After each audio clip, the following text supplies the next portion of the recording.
Hey y'all, we back for our pop in. Thank you for joining me back. Let's go ahead and get into this live right quick so we don't have to be on here too long.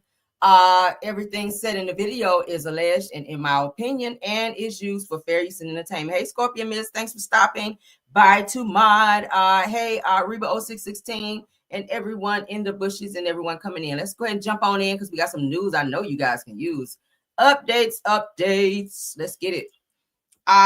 Wendy Osefo and Eddie Osefo. Let's get into the Osefos update. You guys know they are currently facing some fraud charges for insurance fraud. All right. So Wendy's Real Housewives of Potomac's Eddie and Wendy Osefo's emails, social media, and bank records are accessed by the authorities. This shit is about to get real. You know, they are combing through everything to make sure they have a very strong case against the Osefos. Okay, you guys know there were some emails that were exchanged between Wendy and Eddie during this time, telling each other to make sure you add such and such more so that we can make sure we get the maximum amount for the insurance claims. All right, because they knew that they were filing some false claims. So they're combing through those emails, social media, probably text messages, etc., etc. Let's go ahead and get into that.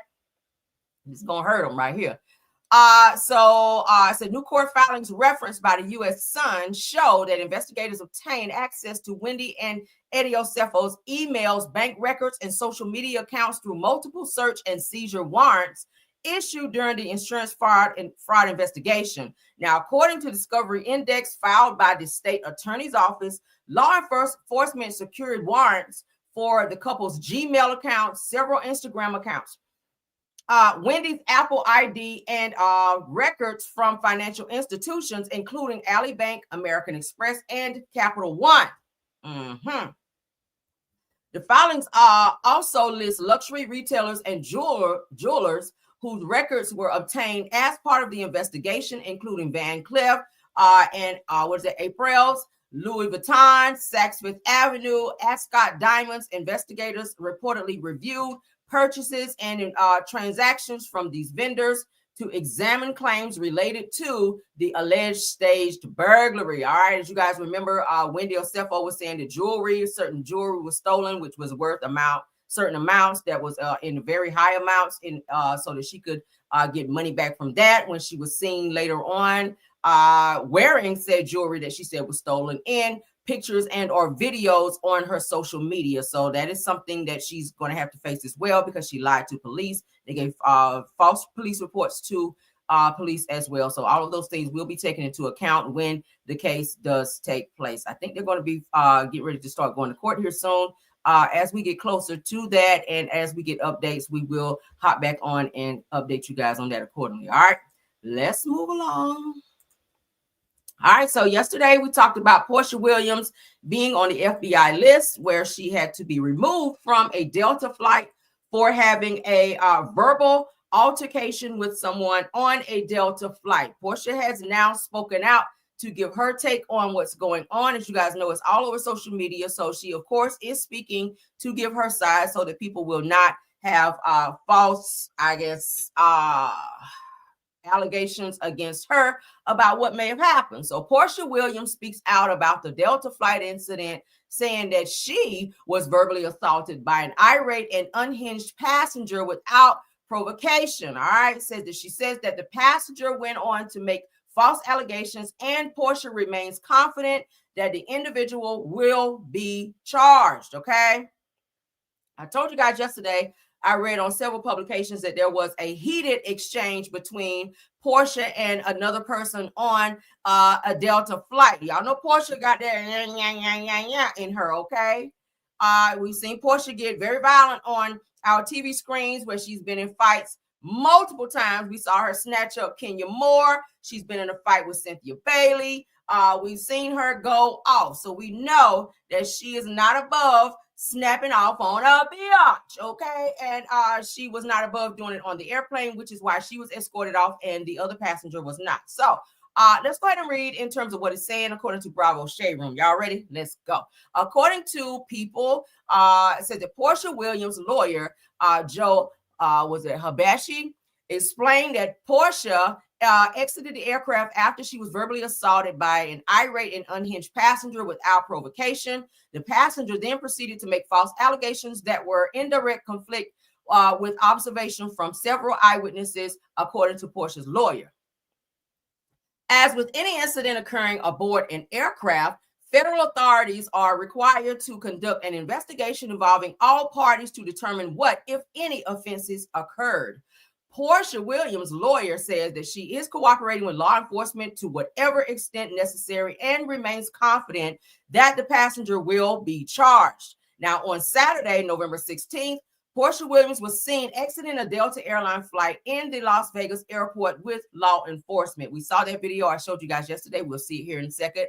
Said that a spokesperson for FBI Atlanta told TMZ that they were aware of an incident on Delta flight on November 16th, allegedly involving Porsha Williams and or at least one other person, and that that the Bureau was looking to see whether any federal charges may or may not apply. You guys know anytime you get acting a fool on an aircraft, you get into a verbal altercation or physical altercation on an airplane, you will be on the do not fly list. 9 times out of 10, when they do land, you will be probably handcuffed, depending on how bad the situation is. You cannot act that way on an aircraft. They don't play that shit.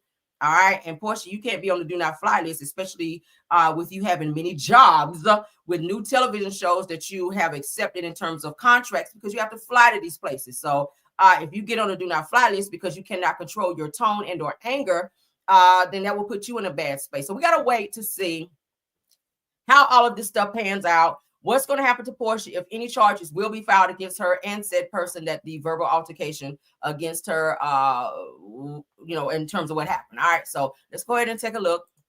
So Porsha Williams is reportedly on the FBI radar after allegedly being involved in an incident on a Delta flight. She was seen accompanied by a police officer shortly after landing in Atlanta. Let's go ahead and look at that. This is her. I showed you guys last night. Let's refresh your memory in case you missed the video. All right, Porsha Williams flying on FBI radar, all smiles after flight incident. This is her being led from the plane after the alleged incident.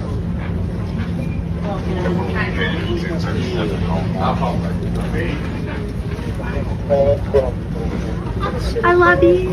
I thank you. Any families traveling with car seats and strollers are welcome aboard at this time. Along with Zone 3 are now welcome aboard. Okay, so this is her being led from the plane where the alleged incident occurred. All right, so it was a Delta flight. Porsha, you got to get your anger under control. But I get it. I ain't gonna hold you. If somebody say some slick shit to me, and I'm probably gonna check their ass too. Don't get loud with me. That's one thing I do not like. If you get loud with me, probably gonna get loud with your ass back. And yeah, if you want 5, I'm probably gonna take it to 10. I don't like that. Don't ever raise your voice, and don't be trying and or threatening me. Those 2 right there will definitely make me snap off on your ass. So I kind of get it with Porsha, but we've seen Porsha like really snap off a few times, so we know she definitely can be the aggressor if she needs to be. Moving right along. All right, one of my favorite rappers who's no longer here. I was very shocked to see this update on him. Let's go ahead and get into that. Hey, y'all. Thanks for being here. Said Porsha can always book a private plane. She can, but I mean, a lot of art, I'm going to be honest with you, a lot of celebrities are starting to fly just regular flights now without spending that money, because it costs to fly private. If you don't have to spend that extra bag to fly private, child, you can just get on the plane with everybody else. You're going in the same damn direction. Okay. Money's a little tight. Porsha, she's got a lot of shit going on right now financially. She ain't getting that money like she was getting from Simon. So she got to count her ducats, honey, and hold on to her coins. Okay. Let's go ahead and get into this. Court documents say that Tupac Shakur had roughly $7,000 in his bank account at the time of his death, despite selling over 14 million records at the time. Okay, child. A lot of these, I'm gonna be honest with you guys, a lot of these celebrities, a lot of these artists, when you guys see them, they're not really as rich as you think that they are. especially musical artists. They have to, their money is split in so many different ways, especially when they're on tour. I hear a lot of people saying, oh, Chris Brown made over $100 million. Well, you got to understand $100 million has to be split so many different ways. You got to think about the lighting. You got to think about the camera crew got to be paid. The backup dancers got to be paid. You got to think about the person driving his tour bus. They got to be paid. All this money has to be split in different ways. And then he get his cut after these people get paid. So it's great. The more he makes, wonderful. There's more money coming to him, but whatever is contracted to these people to be paid, they have to be paid as well. I was shocked to see that Tupac only had $7,000 in his bank account. That's very shocking because he had a lot of number one hits. Okay. But when you're assigned to the wrong people and you have people taking more out of the till than they should, not saying that he was being stolen from, but it's a possibility. It's very sad to hear that a person like Tupac Shakur is only sitting on $7,000 at the time of his death. All right. So they said the court documents say that Tupac Shakur only had $7,000 in his bank account during the time that he was unalived after 14 million records were sold. That's a lot of records, but $7,000, that ain't shit, okay, for an artist like him. So shout out to him. Shout out to everyone related to him, know him. Y'all know his mother, Afeni Shakur. She passed away as well. So I'm not sure who's over his estate, but I think he should have money in his estate as well, in addition to this $7,000. But let's go ahead and continue. That's a sad thing. You guys know who Robyn Crawford is? I ran across this topic today. I want to talk about it because you know Robyn Crawford is said to be the young woman who was standing in the way of Bobby Brown and Whitney Houston's marriage. She was said to be someone who was dating, they're saying, Whitney Houston back in the day. So Robyn Crawford was Whitney Houston's lesbiana lover, they're saying, for decades. All right. Bobby Brown was not a fan of Robyn Crawford. She did write a book about her relationship with Whitney Houston, which I don't know. I have mixed feelings about that. I feel like maybe she shouldn't have done that, but then it's her story. It's her life. Everybody has a right to tell their life story. I don't know. It's a catch-22 in this situation. Let's go ahead and get into this. She's speaking out more and more about Whitney Houston now that Whitney is gone. Weird. All right. So Robyn Crawford talks about her and Whitney Houston's sexual relationship. Let's talk about it. Okay. It was so deep that we wanted to touch each other. And we did one night, and it was everything. Oh, okay.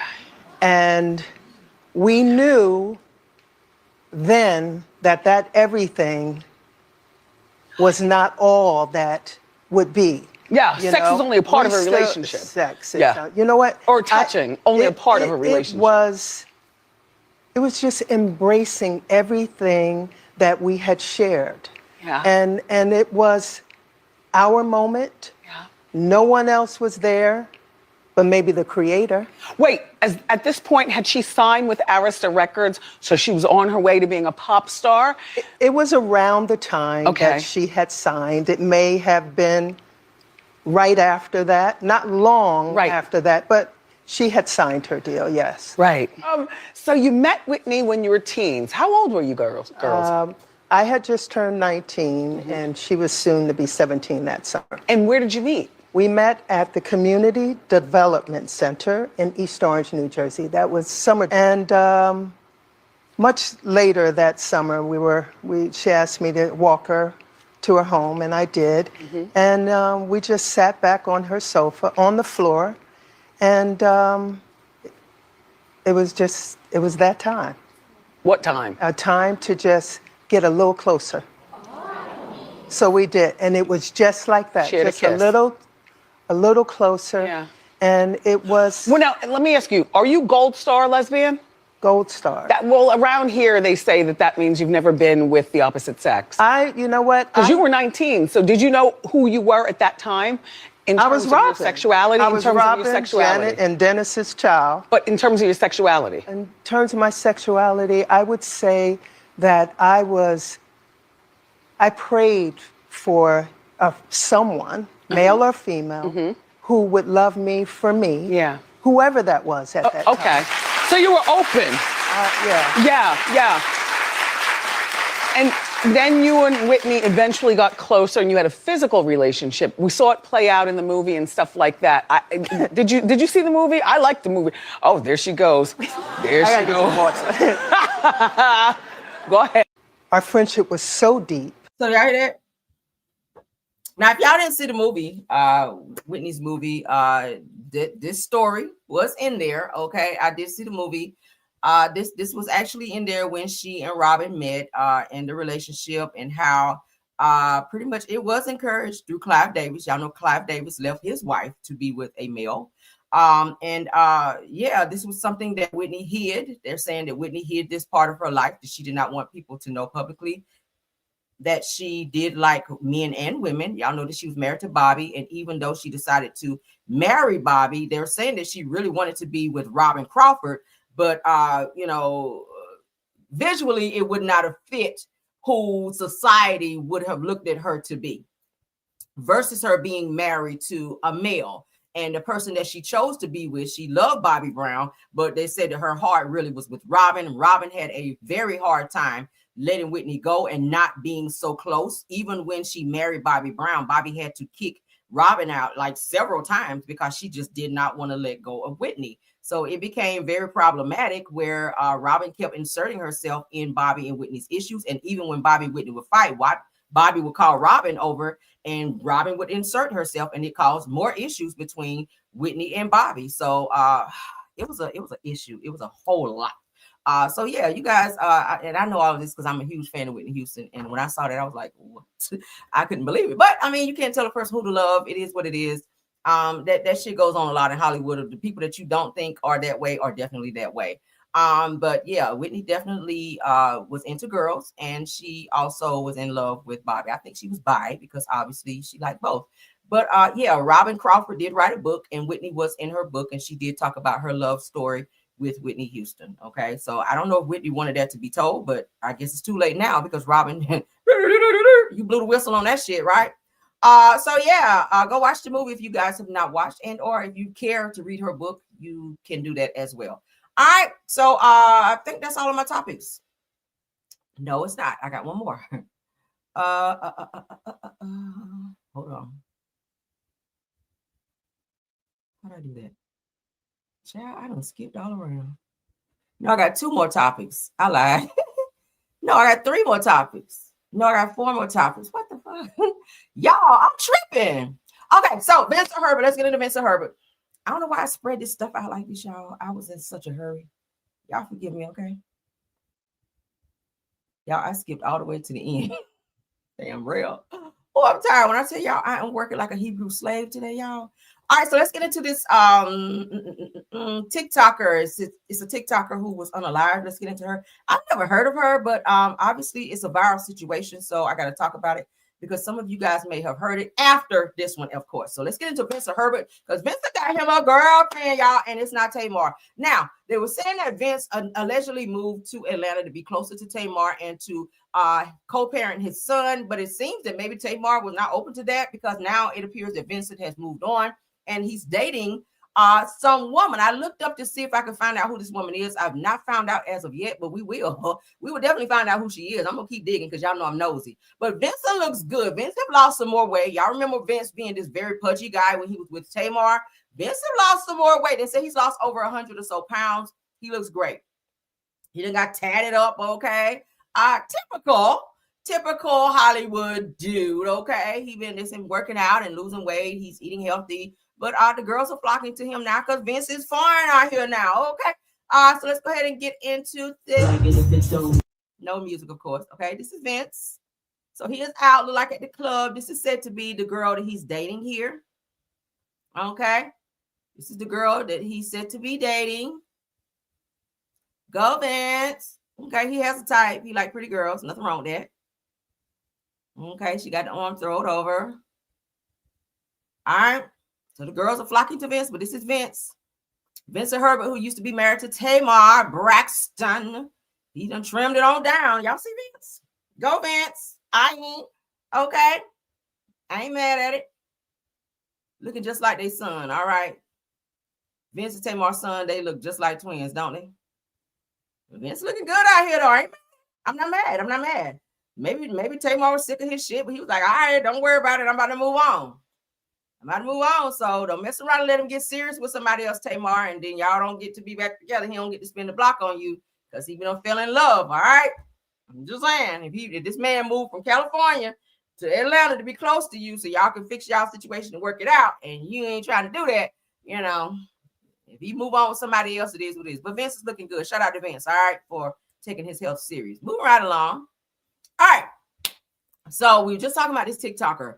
I don't know who this girl is, but let's go ahead and talk about it because we keep seeing a lot of social media influencers losing their life. We know about the one in Las Vegas where 2 social media influencers were pow because of a, I guess, verbal altercation between them and someone else. This person hopped a flight and went to Las Vegas, went on a Las Vegas strip, and pow said people on the strip on live. That shit is wild. That's why it doesn't do you good to have beef with people like that. If you got beef with people, probably just ignore them. Don't give them the time of day. Shit, that's what I do. I ain't got time to be arguing hoes nowhere. Okay, I'm a grown-ass woman about my business. Going on live and going back and forth. You say something to me, I say something to you. That's some high school shit. See me in person. That's where it really counts. Okay. Yeah. So TikTok star Girlala, I don't know who she is, has passed away at 21 years old. Her boyfriend was arrested for her unaliving. Let's go ahead and get into that. Okay. Yeah, man, this shit crazy. TikTok influencer Maurice Girlala Harris was 21 years old and powed it unalive in Lauderdale Lakes, Florida, after a heated argument inside a vehicle with her longtime boyfriend, Shanoy White Jr. Now, authorities say and found her in the car with multiple pow wounds, and she was later pronounced unalive at a nearby hospital. Now, White Jr., 25, was arrested at the scene and is charged with first-degree unaliving with a firearm. Surveillance footage reportedly shows him exiting the car with a pow and shoving Harrison back inside before pows were fired. It says that the incident was sparked, has sparked rather, an outpouring of grief from followers and friends, including rapper JT of City Girls, who made a donation and called for greater protection for trans and Black women. So I'm guessing this person is trans. I guess I do not know who this person is. I'm sorry. I listen, I try to do as much as I can to research and know who people are. This situation here totally skipped me. I do not know who this person is. So rest in peace, nevertheless, because no one deserves to go out like this, whatever the situation is, whatever they're arguing about. I hope this person knew that said person was trans, because, you know, a lot of people who are out here dating, sometimes they don't tell the other person that they are that way. Not saying that that was what the issue was, but it sounds like this person, the Girlala person, was a trans individual. This person did end this person's life, and there's a sad situation. Nevertheless, he was caught, so he will face some charges for that. First degree unaliving, to be exact. So yeah, he'll be spending a lot of time in prison for that. Whatever they were arguing about, obviously, it just does not matter now, because you're gonna be spending the rest of your life in prison. Rest in peace to this individual. This was a TikTok star. Yeah. Rest in peace. That's all I can say. Sad. Let's get into Usher. Usher is suing. Let's get into that. Did y'all know who that was? Yeah, said you did hear. Let me see. Let me look at some comments. I did not know. I be trying to know who people are. I did not know who that was, though. But I did see it's like all over the internet. So obviously it's a viral situation. That person was somebody. Not saying it weren't somebody, but that person was definitely a viral individual for social media. Ebony says that, yes, I heard that she's a trans. Her boyfriend, her boyfriend did do it. We saw that. But I wonder if the boyfriend knew the person was trans or what the situation was behind it. Now I got to go dig and read up and find out, because now I'm nosy. So, yeah. All right, so let's continue on. So the boyfriend was A.B. Yusuf, and she ended things. Then he offed her. Oh, okay, that's T. Thank you. Said that he's nice looking, but you can tell that it's a man from the face. Yeah. Very strong facial features. I did catch that too. That's why I was like, I wonder if they knew. But okay, so let's go ahead and continue on. Again, I was just telling you guys, Usher is suing. We really haven't talked about Usher in quite some time here on this channel, but he is suing Brian Michael Cox. You guys may know who he is. He is a R&B producer. He's produced a lot of great R&B tracks that you guys may not know of. But Day 26, he definitely did a lot of work with them. Some of my one of my favorite boy bands. But let's go ahead and get into it. Usher is suing music producer Brian Michael Cox and two more executives for at least $4.9 million. Usher says, I loaned $1.7 million and now I want it back with interest. Well, you got to pay people back. If you don't pay people, they do have a right to take you to court and charge interest on that. 4.9 is a lot of money. So, bitch, I'm going to need you to count out my shit. So shout out to Hits on Fire. Shout out to Hits on Fire. Atlanta R&B singer and songwriter Usher is suing his business partners and their lawyer over a failed attempt to open a Buckhead restaurant, and he is demanding at least $4.9 million in compensation. Now, the artist, whose full name is Usher Raymond, claims that he lent $1.7 million to music producer Brian Michael Cox and industry professionals Keith Thomas and Charles Hughes so that they could buy a $6.3 million Piedmont Road property and turn it into a restaurant and lounge called Homage ATL. So the $4.9 million way too, or as it says, is $4.9 million way too much? Probably. Said that why would he sue his friend? They said that Brian Michael Cox of 20 years, he's been friends with him. Usher, they said, needs his money back ASAP, and that is crazy. And the crazy part, rather, is that they already gave him $1 million back, but said that because they still owe $700K, allegedly Usher is suing for quadruple that amount. Maybe because they waited so long to pay him, and he's just like, all right, interest. So when you add interest on there, shit will add up if you don't pay a person back. So I get it. I don't give a hot damn. We've been friends for 50 years. If you owe me money, you need to pay me my shit back. Because how you know what I got going on? If I'm taking out of my till to help you out or to give you some type of business investment and it's understood that you will pay me back and you don't, then yeah, a lawsuit may follow. Oh shit, pay me back. I have a problem with people like that. That's why I stopped loaning people money. I have so many people that owed me money. I was just like, fuck it. I can't loan no more. Especially with family members. Family members want to talk about everything else but your money. I've loaned a lot of people money they haven't paid me. This shit pissed me off. And when I see them, you got on fresh J's and jewelry and shit like that. Your nails done, hair done, everything done, but you ain't got my money. And that's a problem, okay? And I see that shit and it pissed me off all over again. So Rail just said, I'm not loading nobody else shit. All right, I don't give a damn if you come up with the white mouth. Miss me, because you already owe me, okay? So, okay. That's what kind of time I'm on, but that's how I be. You just got to be that way. I don't have a problem saying no now because people play in my face. But I get it, Usher. I ain't mad at it, honey. Get your shmoney, honey. Get your shmoney, honey. Move right along. All right. So y'all remember that whole situation with Tamar Braxton when she was fighting with Funky Dineva about when she got injured in her home, where they said she was sleepwalking and fell and knocked herself out, then busted her lip up. She had her dentist come up and say, oh, yes, I worked on Tamar. She hopped on the flight with her mouth blooding everywhere, child. And I fixed her mouth and put some teeth in her head and all of that. Well, shout out to Braxton Family Values fan page because they have released a picture that they're saying where Tamar was actually in the hospital when said incident occurred. I don't believe this is the picture because, first of all, I don't see no cuts. I don't see no bruises. I don't see no teeth missing. She just looked like she was in there to get her blood pressure checked to me. Let's go ahead and show you guys the picture, then we'll read up. Yeah, it do look like a little swelling in the lip area, but maybe she got some, you know how they be plumping their lips or whatever? Y'all know they have like some stuff like the lip fillers or something like that. It gives that's what she probably went in there for.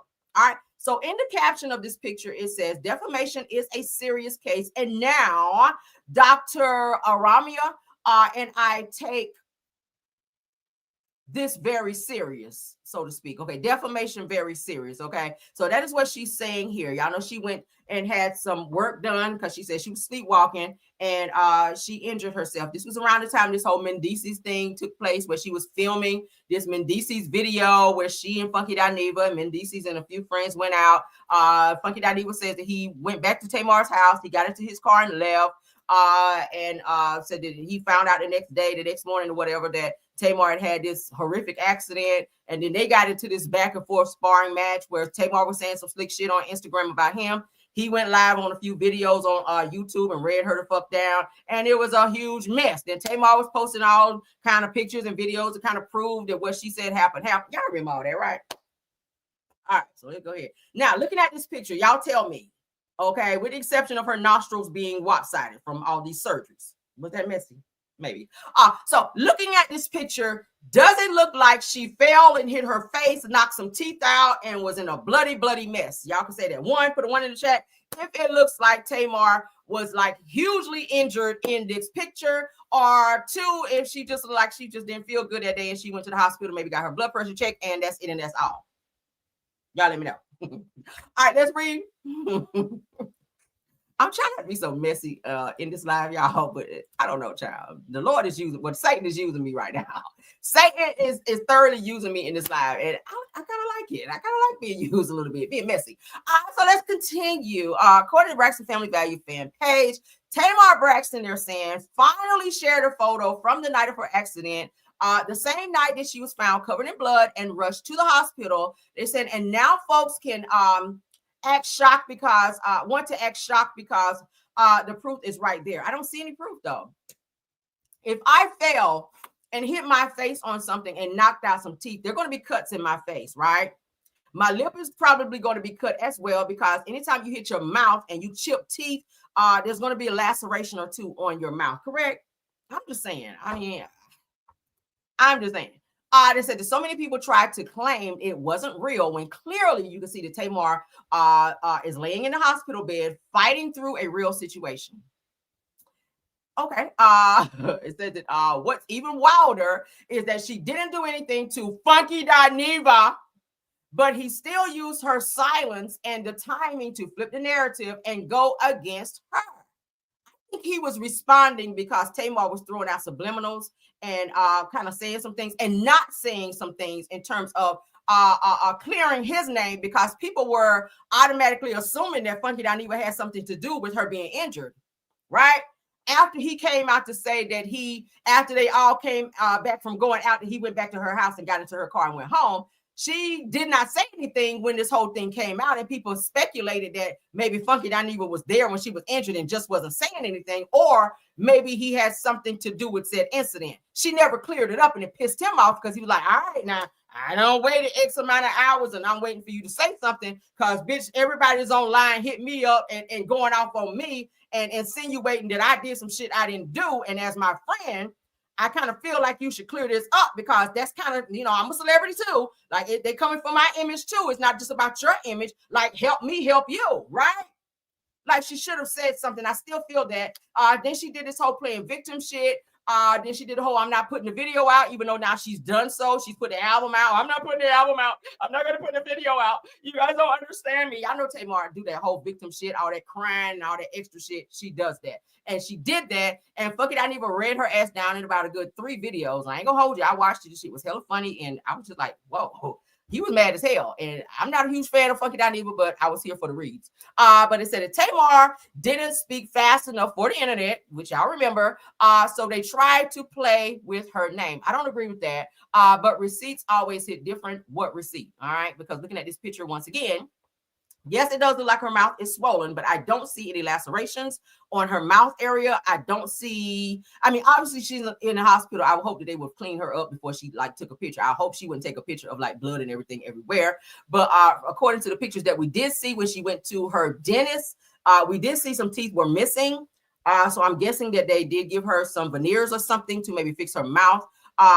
So something occurred. We just don't know what and how it occurred. She's saying, and according to her dentist, that she was sleepwalking. She's got some type of, something about her that makes her sleepwalk, and she didn't even know she had it. And that's how the incident occurred. But looking at this picture, it doesn't give what she was saying happened to her, if you will, right?